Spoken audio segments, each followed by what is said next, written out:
There's quite a war of words coming out of Europe these days, and the subject, illegal immigration. In a report out of London, Reuters reports that the European Commission President José Manuel Barroso told British Prime Minister David Cameron that he risked upsetting allies and losing international clout if he pursued an anti-immigration agenda designed to placate domestic voters. Now, Cameron responded that British voters were concerned about immigration, and he was responding to those concerns.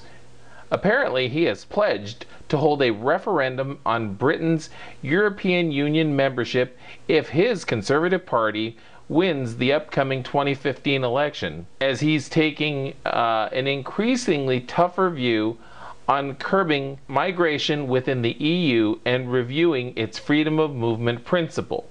Now, this is something similar to what many in the United States as well as Mexico have been trying to do for quite some time. Cameron, the story says, hopes to persuade voters that he has a workable plan to address their concerns over immigration. They also report he wants to curtail the growing support for the hardline anti-EU UK Independence Party, which threatens his chances at next year's vote. Barroso, who has been at the helm of the EU's executive body for 10 years, he warned Cameron against trying to seek changes to the EU's freedom of movement rules, saying they were essential to the bloc's internal market. In a speech at London's Chatham House, Barroso went further, stating that by engaging in such rhetoric on immigration, Britain risks isolating itself in Europe and undermining its attempts to achieve wider reforms.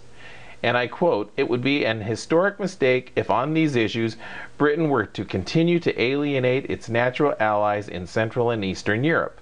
It is an illusion to believe that space for dialogue can be created if the tone and substance of the arguments you put forward question the very principle at stake and offend fellow member states." Now, Cameron has outlined areas in which he wants to reform from the EU, such as migration controls, retaining lawmaking powers at a national level, and cutting red tape for businesses.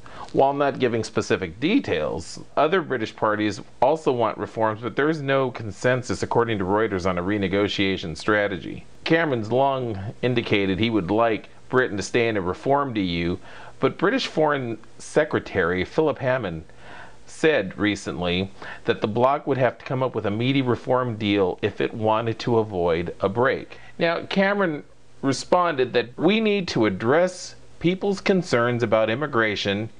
They want this issue fixed. They're not being unreasonable about it, and I will fix it. Barroso, stating while he understood British concerns over Europe, the country has benefited from having the backing of other EU states on geopolitical issues such as climate negotiations and sanctions against Russia. And he states, in short, could the UK get by without a little help from your friends? My answer is probably not.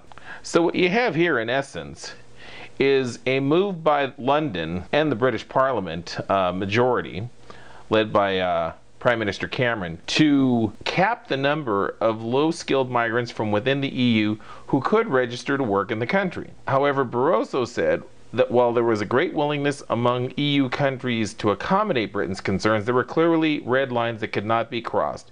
He thought an arbitrary cap on immigration would, and I quote, never be accepted.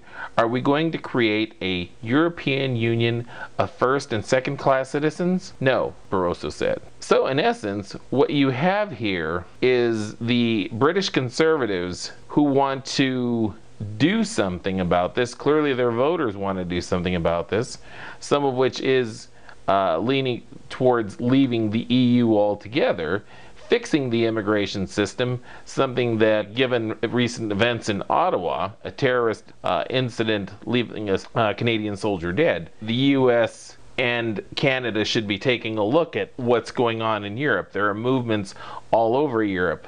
The French are looking at things, the Dutch are looking at such issues, and now the Brits. So you have three major countries who have taken a serious look at immigration and illegal immigration and the effects it's having on their people.